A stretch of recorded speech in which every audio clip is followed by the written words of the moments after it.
আপনার কাছে যদি ওবিসি এ কিংবা ওবিসি বি সার্টিফিকেট থাকে তাহলে এখন কিন্তু প্রত্যেককে তাদের সার্টিফিকেটটিকে রিভ্যালিডেশনের জন্য অনলাইন আবেদন করতে হবে।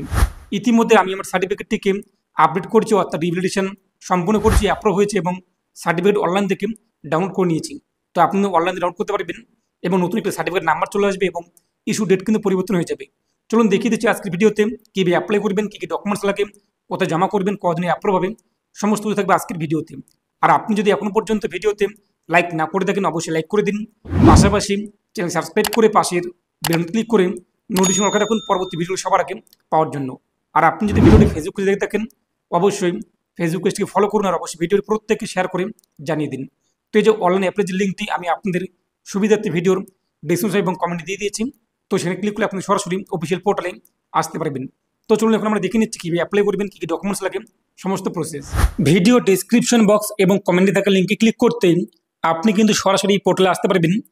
তারপর দেখতেই পাচ্ছেন বিভিন্ন অপশন হোম পেজের মধ্যে, এখান থেকে ওবিসিতে ক্লিক করুন, এরপর অ্যাপ্লাই ফর ওবিসি এখানে আপনি ক্লিক করুন, এরপর এখান থেকে আপনি ইয়েস এটি আপনি সিলেক্ট করুন। তারপর আপনি আপনার কাস্ট সার্টিফিকেট নাম্বার অর্থাৎ ওবিসি সার্টিফিকেট নাম্বার দেখে দেখে বসিয়ে দিন। এরপর কোন ডেট ইস্যু করা হয়েছে সেই ইস্যু ডেট আপনি ক্যালেন্ডার থেকে উল্লেখ করুন। নর্মালি আপনি উল্লেখ করবেন না, ক্যালেন্ডার থেকে আপনি উল্লেখ করবেন, নাহলে কিন্তু নো রেকর্ড ফোন কিংবা নো ডাটা ফোন ইত্যাদি চলে আসবে। ক্যালেন্ডার থেকে আপনি আপনার সার্টিফিকেটের মধ্যে যে ইস্যু ডেট রয়েছে ফটোর উপরে কিংবা নিচে আপনি পেয়ে যাবেন বাঁ দিকে, সেই ইস্যু ডেট আপনি বসিয়ে দিন। তারপর হচ্ছে ভেরিফাই, এই ভেরিফাই আপনি ক্লিক করুন। তো ভেরিফাই ক্লিক করতে এটা আমাদের সামনে কিন্তু ভেরিফাই হবে, প্লিজ ওয়েট। তো কিছুক্ষণ আপনি ওয়েট করবেন। এরপর আপনার সার্টিফিকেটে যা তথ্য রয়েছে সেই হিসেবে কিন্তু তথ্যগুলো চলে আসবে। আর আপনার সার্টিফিকেটের মধ্যে কোনো কিছু ভুল থাকলে তা আপনি এখান থেকে এডিট করতে পারবেন না, অর্থাৎ নামের বানান কিংবা বাবার নামের বানান, তার জন্য আপনি করতে একটি ম্যাজিস্ট্রেট অ্যাফিডেভিট করে নেবেন। সেই অ্যাফিডেভিট কপি এবং অ্যাপ্লিকেশনে একটি দরখাস্ত লিখে এই ফর্মের সঙ্গে আপনি জমা করে দেবেন। যখন আপনি ফর্মটি সাবমিট করবেন তাহলে কিন্তু এডিট করে দেবে, অর্থাৎ সংশোধন করে দেবে। তারপর এখান থেকে আপনি আপনার ব্লক অথবা পৌরসভা উল্লেখ করে দেবেন। তারপর জিপি বা ওয়ার্ড কী রয়েছে আপনাদের, এখান থেকে আপনি আপনার জিপি বা ওয়ার্ড উল্লেখ করে দেবেন। যদি জিপি বা ওয়ার্ড না আসে তো আপনি আপনার নিকটবর্তী বিডিও অফিস অথবা এসডি অফিসে যোগাযোগ করুন, ওনারা আপনাদের কিন্তু সমস্যার সমাধান জানিয়ে দেবে। তো এখান থেকে আপনি আপনার জিপি বা ওয়ার্ড উল্লেখ করে দেবেন। তারপর নিচে আপনি চলে আসবেন, এই যে নাম দেখতেই পাচ্ছেন আপনাদের, এরপর আপনাদের কাস্ট দেখতেই পাচ্ছেন, বাবার নামের বানান দেখতেই পাচ্ছেন, যেগুলো ফাঁকা রয়েছে সেগুলো আপনি ফিল আপ করবেন। মোবাইল নাম্বার আপনি কী রয়েছে এখানে আপনি আপনার 10 সংখ্যার মোবাইল নাম্বার বসিয়ে দেবেন। ইমেল আইডি কী রয়েছে আপনি আপনার ইমেল আইডি অর্থাৎ জিমেল আইডি বসিয়ে দেবেন। এই নাম্বার এবং জিমেল আইডি আপনাদের কিন্তু কাস্ট সার্টিফিকেটের মধ্যে লিঙ্ক হয়ে যাবে, তো অবশ্যই আপনি এগুলো এখানে বসিয়ে দেবেন। তারপর ভোটার কার্ড নাম্বার অথবা আধার কার্ড নাম্বার বসিয়ে দেবেন, যে কোনো একটি, অথবা যদি আপনাদের সব কিছু থাকে তো সবগুলো আপনি ফিল আপ করতে পারেন। এখানে কিন্তু বলা হয়েছে যে কোনো একটি নাম্বার, তো আমরা এখানে আধার কার্ড নাম্বার বসিয়ে দিচ্ছি, আপনি চাইলে ভোটার কার্ড নাম্বারও বসাতে পারেন। তারপর নিজের হচ্ছে ডেট অফ বার্থ, তো এখান থেকে আপনি আপনার ডেট অফ বার্থ কী রয়েছে ডকুমেন্টস দেখে দেখে দিন মাস ইয়ার যা রয়েছে এখান থেকে উল্লেখ করে দিন। এরপর যে প্রেজেন্ট অ্যাড্রেস, যাদের বিয়ে হয়েছে এখন আপনি এখানে আপনাদের স্বামীর বাড়ির ঠিকানা উল্লেখ করে দিন। যেহেতু বর্তমান ঠিকানা চেয়েছেন তো বর্তমানে আপনি কোথায় বসবাস করছেন সেই ঠিকানা আপনি বসিয়ে দেবেন। যদি আপনি এখন আপনার বিয়ে হয়নি তো আপনি আবার বারবার ঠিকানা উল্লেখ করে দিন যেখানে আপনি বর্তমানে বসবাস করছেন।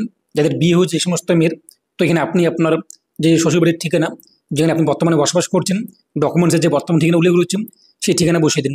পুলিশ স্টেশন, ডিস্ট্রিক্ট, এরপর জিপিও ওয়ার্ড কী রয়েছে, এরপর ভিলেজ বা টাউন কী রয়েছে তা উল্লেখ করে দিন। পোস্ট অফিস কী রয়েছে তা উল্লেখ করে দিন। পিনকোড কত রয়েছে তা আপনি এখানে বসিয়ে দিন।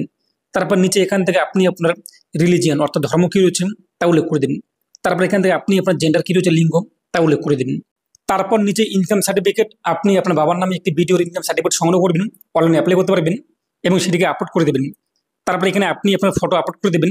এই ফটোই কিন্তু আপনাদের কাস্ট সার্টিফিকেটে চলে আসবে, তাই নতুন একটি ফটো আপলোড করে দেবেন। অনেকে বলবেন আপনি বাবা মা চাকরিজীবী, সেক্ষেত্রে যে আইটি রিটার্ন ফাইল কিংবা ইনকাম ট্যাক্স ফাইল রয়েছে অথবা যে পে স্লিপ রয়েছে অথবা আপনাদের কাছে যে রসিদ যেটা রয়েছে এক কথায় ইনকামের, বাবা মায়ের যে চাকরিজীবীর যে ডকুমেন্টস সেই ডকুমেন্টসটি আপনি আপলোড করে দেবেন এবং সেই ডকুমেন্টস আপনি জমা করে দেবেন। তারপর নিচে এখান থেকে বলা হয়েছে প্যারেন্ট সার্ভিস ডিটেলস, তো আপনার বাবা মা যদি কোনো সার্ভিসে যুক্ত থাকে অর্থাৎ কোনো জব করে থাকেন তো এখানে আপনি দেখতেই পাচ্ছেন বিভিন্ন অপশন রয়েছে যে আপনাদের বাবা মা কোন জব করে থাকেন। যদি এই সমস্ত বক্সের মধ্যে হয়ে থাকে উল্লেখ করবেন, নাহলে নাম উল্লেখ করে দেবেন। মায়ের ক্ষেত্রে মা যদি কোনো জব করে থাকেন এখান থেকে উল্লেখ করে দেবেন, আর যদি না হয়ে থাকে নাম উল্লেখ করে দেবেন। তারপর নিচে চলে আসবেন সি নম্বর অপশনটি প্যারেন্ট ইনকাম, তো এখন আপনি আপনার পরিবারের বার্ষিক আয় কত রয়েছে, যদি চাকরিজীবী হয়ে থাকে সেক্ষেত্রে আইটি রিটার্ন ফাইল কিংবা যে ট্যাক্স ফাইল অথবা পে স্লিপ সেখানে যা রয়েছে তা আপনি ইয়ারলি উল্লেখ করে দেবেন। যদি আপনাদের বাবা মা এক কথা কৃষিকাজ করে থাকেন তো যে ভিডিও ইনকাম সার্টিফিকেট আপনি সংগ্রহ করেছেন সেখানে যা রয়েছে তা আপনি বসিয়ে দেবেন। এরপর ফাইনাল সাবমিট করে দেবেন। তো সাবমিট করতে আপনার আবেদন কিন্তু কমপ্লিট। এখানে আপনি আপনার অ্যাপ্লিকেশন নাম্বার পেয়ে যাবেন, পাশাপাশি আপনি এখান থেকে স্লিপগুলো ডাউনলোড করে নেবেন। তো যে দেখতেই পাচ্ছেন অ্যাপ্লিকেশন স্লিপ, এখানে আপনি আপনার সিগনেচার করে দেবেন। প্রথমে আপনি এখানে একটি সিগনেচার করে দেবেন, তারপর নিচে আপনি আপনার সিগনেচার করে দেবেন, আবেদনকারী সিগনেচার করতে হবে এবং এটিকে আপনি অবশ্যই কিন্তু জমা করতে হবে। তারপর দেখতেই পাচ্ছেন যে অ্যাকনোলেজমেন্ট স্লিপ, এটিকে আপনি 2 কপি প্রিন্ট করবেন, একটি ফরমেশন জমা করবেন আর একটি আপনার কাছে রেখে দেবেন, যা দিয়ে আপনি পরবর্তী স্ট্যাটাস চেক করতে পারবেন, যেখানে কিন্তু আপনার অ্যাপ্লিকেশন নাম্বার থেকে শুরু করে এভরিথিং বিষয়গুলো শো হবে। আরেকটি রয়েছে কিন্তু আমাদের সার্ভিস ডিটেলস ফর্ম। তো এখানে নিচে আপনি চলে আসবেন, এখানে আপনি আপনার সিগনেচার করে দেবেন। তারপর এই সমস্ত ফর্মের সঙ্গে উপযুক্ত নথি সহকারে নিকটবর্তী এইচডিও অফিসে জমা করতে হবে।